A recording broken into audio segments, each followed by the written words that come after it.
هو الزمالك للاغنياء بس. فاكرين اول فيديو عملته مع مازا لو من 5 سنين بعنوان الزمالك من غير فلوس؟ رجعنا نعمله تاني دلوقتي ونروح نفس الاماكن عشان نشوف ايه اللي اتغير في الدنيا وهل لسه في حاجه ببلاش. فيلا بينا نشوف الحوار ده. اول حاجه عملتها من 5 سنين رحت اعدي على امان في وسط البلد، بس المره دي رحت لها مدينتي وده اول اختلاف. السلام عليكم. يا بخت منظره خف، يعني ارجع الف وارجع يا مان انزلي يلا عايزين نعيد اليوم اللي من 5 سنين. يلا يا ايمان. ايوه. وزي ما اتمشينا من وسط البلد للزمالك قررنا نتمشى تاني، بس اللي اختلف هنا ان المصورين وقفوا يصورونا وبقينا معروفين نوعا ما.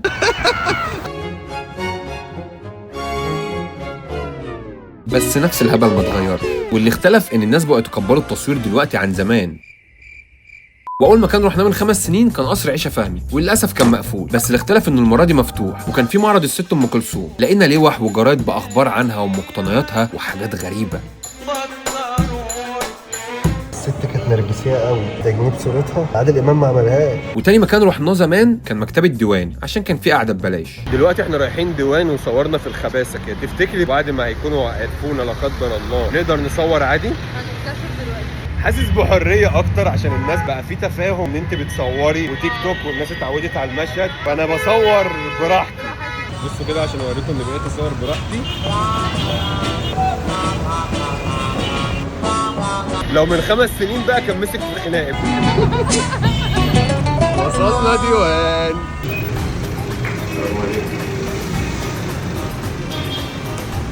ده الدنيا اتغيرت قوي. احنا قدرنا نصور جوه عادي بس ما لقيناش مكان نقعد. على ذكر التسول وببلاش والانترنت والكلام ده، في عيال بيبيعوا ورده، اروح اقول لهم انا عايز ورده ببلاش اشوف هيعملوا ايه، ولما يشوفوني بصور. ماشي يلا. بقول لك يا سعاد ممكن تديني ورده ببلاش؟ عادي؟ سامح فيها؟ والله العظيم. اخد الكبيره دي. طب ممكن اخد البوكيه كله من غير فلوس. همشي. الدنيا اتغيرت قوي. وكان اغرب تجربه هو فندق هيلتون، لانهم طردونا زمان. فاكره تحدي هيلتون لما طردونا؟ ما طردناش، كان في فرح. ماشي ما دخلناش، طردونا. احنا عايزين نخلص منه فهننشط السياحه بالمره يعني. يا اعمى يا اعمى. حبيبي يا فنان والله ده شرف ليا اقسم. حبيبي يا فنان. جاهزه للتحدي؟ انا مش مصدق.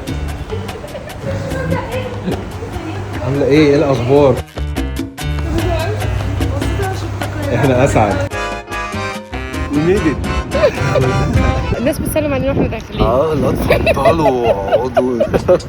انا مكسوف. الجو مختلف. هو مش بيت ابوكي. قومي يلا بقى وخلي عندك دم بقى، بخت منظره وخفي. وانت متضايق ليه؟ انت صاحب الفندق. يعني محرج عشان عندي تروما من 5 سنين لسه مش عارف اموف منها. وفي الفيديو القديم رحنا على ساقية الصاوي وكان الدخول ببلاش، وكان في ايفنت انمي وقتها وقضينا جو لطيف معاهم. زمان كان الدخول ببلاش، تفتكر الوضع اختلف؟ مساء النور. تيكت من اللي تحت؟ زمان كنا بنقعد ندخلها ببلاش. شفت اللي حصل؟ الساعة بقت بفلوس. حتى لما طلعنا على الممر عشان نطلع على النيل ما لقيناش ال3 قطط. فين القطة؟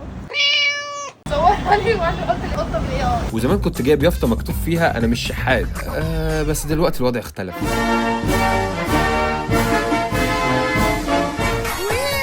وفي النهاية حبيت اوصل لكم احنا مفيش في حاجة ببلاش زي زمان. لو الفيديو ما تنسوش تعملوا لايك وكومنت وشير، واشوفكم الفيديو الجاي. فهب هب هب هب.